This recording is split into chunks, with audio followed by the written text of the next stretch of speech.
About 2008, fashion bloggers truly disrupted the industry. Now it seems that online publications such as fashionista.com are gaining significant ground, almost outpacing them.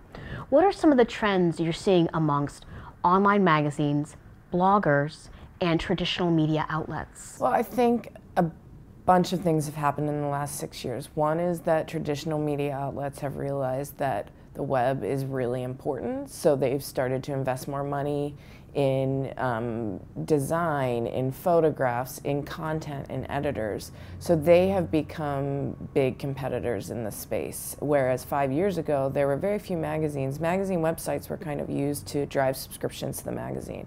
And now, especially in fashion, and now those websites are really robust. People from print are working on both publications, and now they are driving a ton of revenue to these places. So that's a huge difference.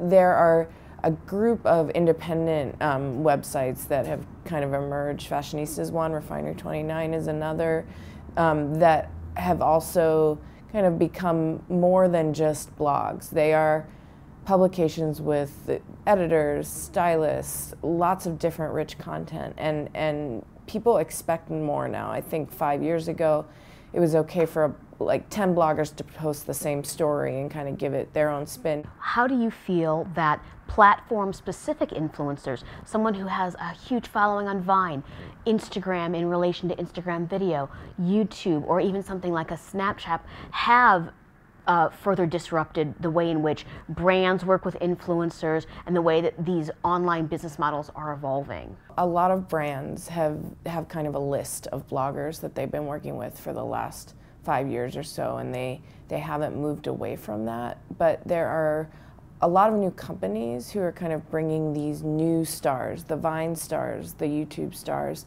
to these brands and saying, hey, look, this is a new way to reach your audience, and it's a really direct way. The other thing is kind of these micro audiences. So maybe instead of investing your entire digital marketing budget on 5 bloggers, investing it on 500 of these micro influencers who maybe have a great following on a niche social platform. And I think it's a way to really bring brand awareness in.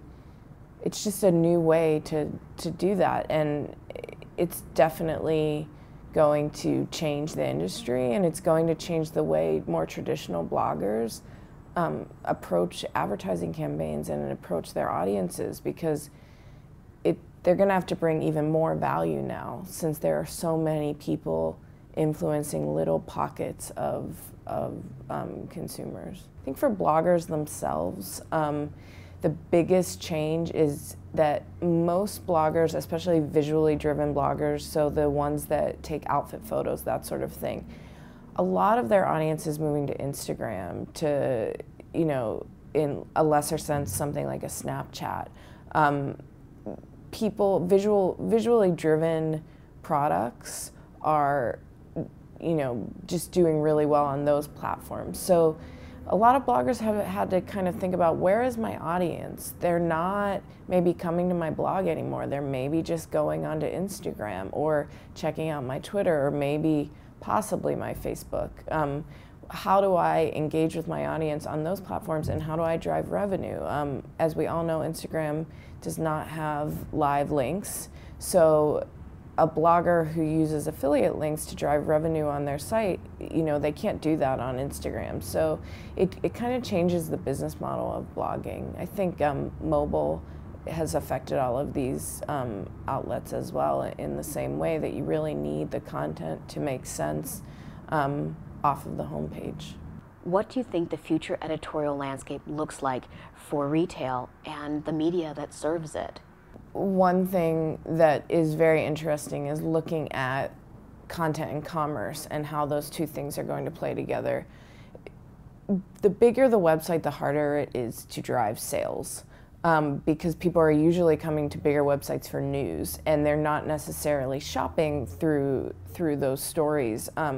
But I think that more and more publications and more brands are getting better at harnessing that relationship, the relationship between content and commerce, if you look at something like a Porter magazine, that is what the future looks like for e-commerce sites. And I think if you look at something like a Lucky, that is kind of going in the opposite direction and already has the magazine and now they're launching the e-commerce, these are things that these brands should have been looking at 10 years ago, and they're now just getting comfortable with it. I think as more consumers are more comfortable with news and information sites also you know, sharing product and information that's shoppable. I also think that native advertising, sponsored content, whatever you want to call it, is just going to become more and more important. I think that brands are finally realizing that banner ads are great,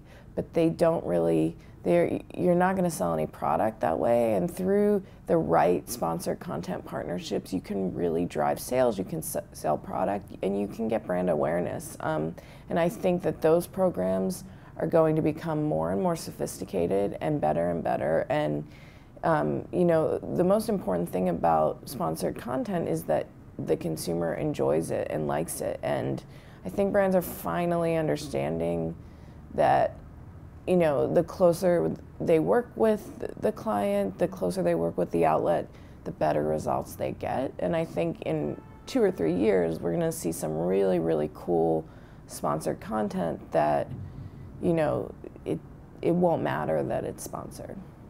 Awesome. Thank you so much. Thank you.